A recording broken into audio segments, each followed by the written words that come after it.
Hi, I'm Dr. Jeff Camarda, and this video is about the impending tax changes and how the important pieces of this vast and complex bill that we think you should know about.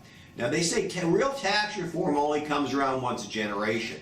The last time around, during Reagan's first term, my oldest child was not yet 2, but now is the mother of my 2 grandsons. So I guess the saying is right. Now, like then, tax reform is complicated, despite the politicians' sales pitches of simplification.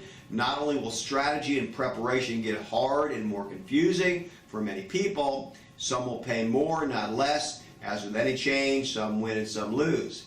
And that's before the inevitable unintended consequences come home to roost, a pitfall that won't be clear really for some time. As the old Chinese proverb goes, change can be translated as either danger or opportunity, and that adage should be remembered as taxpayers begin to sort through their options and plan their 2018 strategies. While our macro view is that this tax reform will truly juice both the U.S. economy and stock market for years to come, the impact on individuals and non-public companies is much more muddled. While we'll be talking about this for months to come, here is a digest of the most important aspects for most taxpayers that will be viewing this, we think.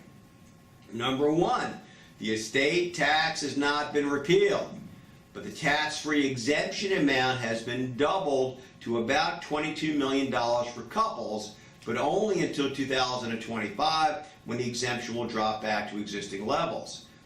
And given a long enough life expectancy to meaningfully grow their estates, and this includes a lot more folks than you might think, and many of you watching should still keep their estate tax guard up and continue to take advantage of the many opportunities to control assets potentially exposed to estate tax. It's very possible, and we think it's very likely, that estate taxes will apply to much smaller estates later in the century as federal deficits mushroom, ensnaring many. It was not so long ago that the individual estate tax exemption was only $600,000, and it could go there again.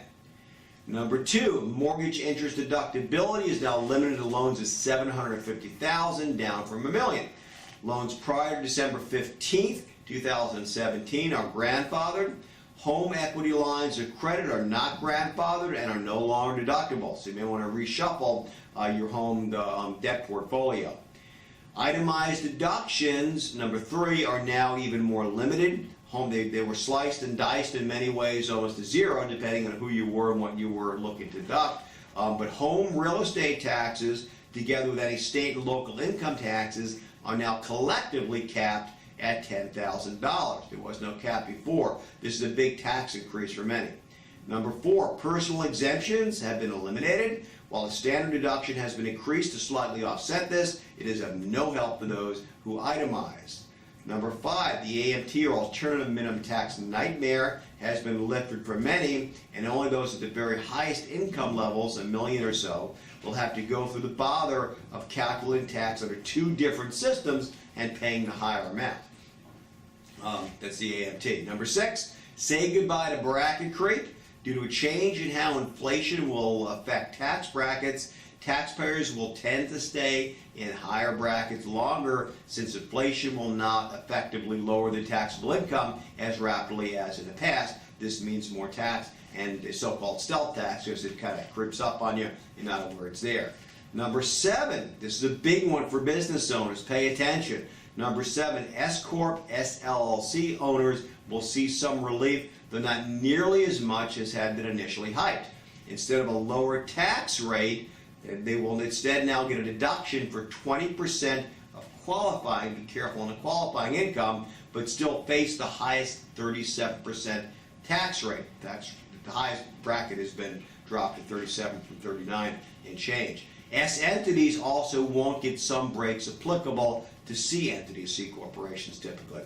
Coupled with a new 21% maximum rate on C entities, small business owners will be faced with a new and very complicated dilemma, one unheard of for at least for decades, maybe forever. Will a strategy to cobble a switch to C status result in less tax? That's a complicated question and will offer significant grist for a sophisticated tax strategy going forward. But enough for taxes. Enjoy January 2018. Until next time, thanks so much for watching. I am Dr. Jeff Camarda.